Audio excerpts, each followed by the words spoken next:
প্রথমত যেটা হচ্ছে আমি তো উবারে খুব একটা যাতায়াত করি না। কিন্তু আমার হাসব্যান্ড ও গ্রামে গিয়েছিল অ্যান্ড হচ্ছে আমার একটা ধানমন্ডিতে একটা মিটিং ছিল। খুব ইমার্জেন্সি একটা মিটিং ছিল। সো ওইখান থেকে ও আমাকে বলল যে তুমি উবারে যাও। আমি বললাম, আচ্ছা ঠিক আছে। নরমালি ও আমাকে গাড়ি আর কি ভাড়া করে দেয়।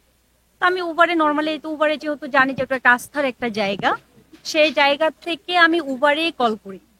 কল করি আমি ধানমন্ডি ৩২ নাম্বার আমি উবারে কল করি। কল করার পরে দেন আমার গাড়িটা ৫ থেকে ৬ মিনিটের মধ্যে চলে আসে। সে আফতাবনগর গেটে ছিল।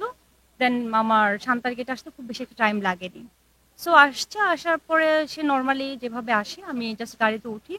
ওঠার পরে সে আমাকে আবার জিজ্ঞেস করেছে, "আপনার লোকেশন কি ধানমন্ডিতে?" আমি বললাম কি, "হ্যাঁ।" আমি গেলাম। যাওয়ার পরে হাতির ঝিলে যখন উঠেছে আমি উনাকে বললাম যে, "আপনি স্ট্রেট না গিয়ে মানে ওই যে ব্রিজের উপর দিয়ে না গিয়ে আপনি হচ্ছে কি একটু মানে বামে দিয়ে স্ট্রেট যান।" বলল, "আচ্ছা ঠিক আছে।" তারপরে একটু মানে বলার মধ্যে তার কেমন জানি অ্যাটিটিউডটা একটু ভয়ংকর। মানে থাকে না কিছু তার হয়তো ভিতরে অন্য কিছু সে নিয়ে থিঙ্ক করছে ওর মানে ভিতরে কিছু একটা কাজ করছে। দেন তখন সে কি করেছে যে আমাকে মানে আমি যেহেতু ধানমন্ডিতে যাব বনশ্রী থেকে, আমি তো স্ট্রেট যাব। সেটা না করে সে কি করেছে জাস্ট প্রথম যে ব্রিজটা হাতির ঝিলে ওঠার পরে সে ডানে চলে গেছে। ডানে যখনই টার্নটা নিয়েছে তখন আমি বললাম, "কি ব্যাপার? আমি তো ধানমন্ডি যাবো, আপনি ডানে কেন যাচ্ছেন?" তখন সে আমাকে বলল, "আমি আপনার লোকেশনে নিয়ে যাচ্ছি।" তো আমি বললাম, "আমার লোকেশন তো ডানে না, আমার লোকেশন তো স্ট্রেট।" আর কালকের দিনটা মঙ্গলবার ছিল, নর্মালি রাস্তাঘাট একদম ফাঁকা। তারপর সে যখন ডানে টার্ন নিয়েছে তখন তখন আমি আবার বললাম যে, "আপনি আমাকে এখানে রেখে দেন, আমি আপনার গাড়িতে যাব না।" তখন বলছে, "কেন যাবেন না? আমি আপনাকে আপনার জায়গায় আমি নিয়ে যাচ্ছি।" তখন বললাম, "ভাই দেখেন, আমি আপনার যে পেমেন্টটা আসছে আমি ফুল পেমেন্টটা আপনাকে এখানে দিয়ে আমি এখানে নেমে যাব।" তখন সে কি করেছে তখন সে যখন দাঁড়াচ্ছিল না তখন আমি বললাম, "আমি কিন্তু শাউট করব। আপনি যদি এখানে না দাঁড়ান তাহলে আমি কিন্তু শাউট করব।" তখন সে কি বলছে, "এই চুপ, কোনো কথা বলবি না।" সে আমাকে অনেক জোরে একটা থ্রেট দিয়েছে। দেন তখন তো আমি একদম ভয়ে তখন আমি ইনস্ট্যান্টলি আমি গ্লাসটা খুলে দিয়েছি। তো আমার জাস্ট আমি আমি তখন একটু চেপে সামনে এসে ঝুঁকে আমি বামে চেপে জাস্ট গ্লাসটা খুলে দিয়েছি। খুলে দেওয়ার পর আমি খুব চিৎকার চেঁচামেচি করছিলাম যে হচ্ছে কি, "আমাকে বাঁচান, আমাকে জাস্ট আমাকে ধরে নিয়ে যাচ্ছে, আমাকে নিয়ে চলে যাচ্ছে, আপনারা কে আছেন আমাকে বাঁচান।" আমি অনেক চিৎকার চেঁচামেচি করার পরে মানে জায়গা মানে নিরিবিলি হলেও কিছু গাড়ি আসা যাওয়া করছিল। কিছু লোকও হাতির ঝিল তো কিছু লোকও হাঁটাচলা করছিল। বাট আমি মানে অবাক হলাম যে একটা মানুষের কোনো রেসপন্স আমি পাইনি। দেন হচ্ছে সে যখন মানে ইনস্ট্যান্টে সে গাড়ির স্পিডটা আরো অনেক হাই করে ফেলেছে। কারণ হাতির ঝিলে নরমালি যখন গাড়িটা ৮০ থেকে ১০০ তে যায় তখন কিন্তু এটা অনেক হাই। মানে নরমালি ঢাকা সিটিতে। যে অনেক হাই স্পিডে যখন যাচ্ছিল তখন আমি আরো আমার কাছে তখন মানে এমন হচ্ছিল যে সে যদি যে কোনো সময় স্প্রে করে ফেলে ওর কিছু একটা সে আমার মুখে যদি ছিটে তখন আমি মুহূর্তের মধ্যে আমি হয়তো সেন্সলেস হয়ে যাব। তো তারপর লাইফ আমি জানি না কি হতো। তখন আমি কি করেছি, আমি ইনস্ট্যান্টলি সে যখন খুলছিল না সে তখন আমাকে থাপা দেওয়ার ট্রাই করেছিল। দেন আমার হাতে গলায় আমি কি করেছি, আমি ডোরটা ধাম করে ডোরটা খুলে নিয়েছি। ডোরটা খুলে আমি পুরা ডোরটা আমি পুরা ইয়ে করে ফেলছি আর জোরে আমি চিৎকার চেঁচামেচি করছি, "কে আছেন আমাকে বাঁচান, আমাকে বাঁচান, আমাকে নিয়ে চলে যাচ্ছে।" তারপর সে কি করেছে, তারপর সে যখন তখন দেখলো যে সে আমাকে হয়তো মানে সে একটা হুমকির মুখে চলে যাচ্ছিল যে তার জন্য একটু রিস্ক মনে হয়েছিল যেহেতু আমি অনেক জোরে শাউট করছি। দেন সে মোটামুটি ভাবে কিছুটা একটু স্লো করেছে তখন আমি জানটা নিয়ে জাস্ট জাম্প দিয়েছি। জাস্ট হাতের জিলে যখন আমাদের গুলশানে যেতে লাস্ট কর্নারে সেটা জাম্প দিয়ে দেন সেই গাড়িটা অনেক হাই স্পিডে তো চলেই গেল। দেন আমি আগে নেমে আমার ব্যথা আমি কি পেয়েছিলাম আমার শরীরে কোনো আমার ইয়ে ছিল না। আমার মাথায় শুধু একটা জিনিসই কাজ হচ্ছিল, সে সে আমাকে মুহূর্তের মধ্যে কি করে ফেলেছে যে কোনো আমার কোনো আমি কোনোভাবে যদি সেন্সলেস হই তাহলে তো আমি শেষ। দেন আমি কি করছি গাড়ি থেকে নেমে জাস্ট তখন তো আমার পুরো মনে হচ্ছে আমার মানে আমার পুরো মাথা ঘুরছিল। দেন আমি ওইখান থেকে জাস্ট রাস্তাটা ক্রস করে আমি জাস্ট ব্রিজের এই যে সাইডে আমি দাঁড়িয়েছি, দাঁড়িয়ে ফার্স্ট আগে কি করেছি উবারে ঢুকে গেছি যে আমি তার জিনিসগুলো আগে ইয়ে করবো স্ক্রিনশট নিব। ঢুকে দেখি যে সে অলরেডি ক্যান্সেল দিয়ে দিয়েছে, হয়তো এইটুকু ডিউরেশনে যে হয়তো আমার 30 সেকেন্ড কি কতটুকু আমি জানি না যে ওইটুকু পার হতে আমার কতটুকু টাইম লেগেছে।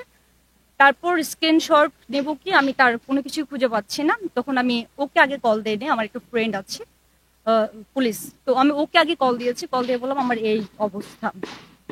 তখন ও আমাকে বলল যে তুমি আগে ইয়ে কর।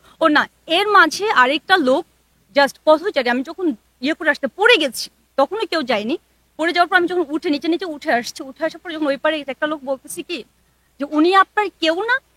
তো আমি বললাম আমি একটা মেয়ে মানুষ এভাবে চিৎকার করছি আপনার কাছে, এভাবে আমি পড়ে গেলাম গাড়ির থেকে নেমে, তারপর আপনার কাছে মনে হচ্ছে যে সে লোকটা আমার কেউ। তখন নিজের কাছে তো অনেক অসহায় লেগেছে, মনে হচ্ছে পুরো পৃথিবীটা মনে হচ্ছে আমি নতুন একটা জীবন পেয়েছি। দেন আমি আমার ফ্রেন্ডকে ফোন করলাম, ফোন করার পর সে আমাকে বললো তুমি এখনই আগে থানায় যাও, থানায় গিয়ে জিডি করো, দেন বাকিগুলো অন প্রসেস চলতে থাকবে। তারপরে গিয়ে ওকে কল দিয়েছি, ও আমাকে বললো তোমার পরিচিত কেউ থাকলে তুমি থানায় যাও। তখন আমি থানায় যাওয়ার, আমি ওইখান থেকে বাসায় আমি কিভাবে যাব ওইটাই আমার আর ইয়ে মানে সাহসী ছিল না যে আমি বাসা অবধি কিভাবে যাব। যাই হোক, পরে আমি অনেক কষ্ট করে বাসা অবধি কষ্ট করে গিয়েছি, আমি আর কালকে থানায় আর ওইভাবে যাইনি। এ হচ্ছে আমার মানে গতকালকে ঘটনা। আমার মানে কি বলবো, আমার কাছে মনে হচ্ছে যে আমি মানে থাকে না, আমার যেটা আমি ফিল করি যে আমাকে বাট একটা মানুষ যেগুলো আমরা রীতিমতো যেটা দেখে যাচ্ছি, যে যেটা হয় যে যেটা মানুষকে মানে গুম করে ফেলে। তারপর বিশেষ করে আমাদের এজের মেয়েগুলোকে যে হারে টর্চার করে, মানসিক টর্চার রেপ করে, মানে আমার মাথায় অল টাইম খালি ওইটাই ঘুরছিল যে আল্লাহ আমাকে মানে মনে হচ্ছে নিজে হাতে ধরে আমাকে বাঁচিয়ে দিয়েছে, এত বড় একটা বিপদ। প্রথমত তো এটা উবারের অ্যাপস, এটা তো আমি আমি তো কোনো ড্রাইভারকে চিনি না। সো এখানে হয় কি, উবারটা যেটা হয় যে মানে যে কাছাকাছি থাকে ঠিক তাকেই অ্যাপসটা কানেক্ট করে দেওয়া হয়। হ্যাঁ, আমি যেটা থিঙ্ক করছি সেটা হচ্ছে সম্ভবত তাদের একটা বিশাল একটা গ্যাং আছে, যেটা এখন আমরা যেমন মানে লাইফে কোনো সেফটি পাই না। যেটা নর্মালি আজকে কয়েকদিন থেকে, যেমন আজকে ঢাকা ভার্সিটির ওইখানে দেখলাম যে একটা খুন হয়ে আছে, গতকালকে দেখলাম যে খিলগাঁর ওইখানে একটা মেয়েকে বিশাল মানে অনেক বড় একটা অকারেন্স ঘটেছে, 300 ফিটে হচ্ছে, মানে প্রতিনিয়ত যে কাজগুলো হচ্ছে আমার কাছে মনে হচ্ছে ওদের বিশাল একটা গ্যাং আছে, যেটা আজ অব্দি কেউ মানে আজকে যেমন মানে আপনাদের সাপোর্টে যেটা আমি আজকে সবার সামনে বলতে পারছি, এইটা হয়তো মানে কেউ করতে পারেনি, যার জন্য এটা আসলে ধরতেও পারছে না যেটা আসলে কি হচ্ছে। আর যেটা আমি বলবো আমার কাছে যেটা আমি যেটা আমার কাছে খুব অবিশ্বাস্য মনে হচ্ছে যে একটা উবার অ্যাপস কিন্তু ইন্টারন্যাশনালি না, এটা আমরা আমাদের যাদের গাড়ি আছে, নর্মালি গাড়ি থাকলেও আমরা কি করি যে আমাদের টায়ার লাগছে, যারা সেলফ ড্রাইভ করে বিশেষ করে, যেমন ও মাঝে মধ্যে কি করে যে বলতেছে কি চলো আজকে মানে বসুন্ধরায় যাব, কিন্তু ওইখানে পার্কিং করা অনেক কঠিন, তাহলে আমরা একটু উবারেই যাই, যেটা আমরা লাইফ সেফটি মনে করি। হ্যাঁ, এই সেফটিটা আমাদের কাছে এখন নেই। আমার মানে এইটা ভাবলেই মনে হয় নিজে তখনই ফিনিশড হয়ে যায়। আমি থানায় গিয়েছি, থানার যে ওসি সাহেব ছিলেন রাজু ভাই, উনি যথেষ্ট হেল্প করেছেন। এন্ড হচ্ছে কি ওনার যে অফিসার তাকে দায়িত্ব দিয়েছে, যে এসআই যে সবুজ নাম না, সবুজ কোটের দায়িত্ব দিয়েছে যে ওরা অলরেডি আমাদেরকে নিয়ে অন স্পটে গিয়েছে যেখানে ঘটনাটা ঘটেছে। ওইখানে গিয়ে ওরা সিসি ফুটেজে সব দেখেছে, ওরা মানে আশা করি 1-2 দিনের মধ্যে সব মানে ডিটেলি বের করে ফেলবে। কারণ হচ্ছে কি আমার বাড়ির সিসি ক্যামেরা থেকে উবারের আমি মানে নাম্বার প্লেটের নাম্বার উবারের গাড়ি অল ডিটেলি পেয়ে গেছি। ওর হয়তো ওইখান থেকে উবার অ্যাপস থেকে ইয়ে করে ফেলেছে। আমরা একটা উবারে কমপ্লেনও করেছি না, কিন্তু ওইটার এখন পর্যন্ত ওইভাবে কোনো ফিডব্যাক পাইনি।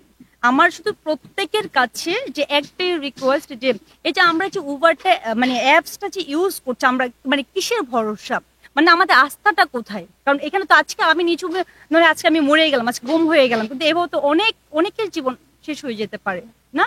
তা আমরা তো কোনো এখন কোনো সেফটিই পাচ্ছি না, লাইফের কোনো নিরাপত্তাই পাচ্ছি না আমরা, মানে এটা আমরা কি করবো?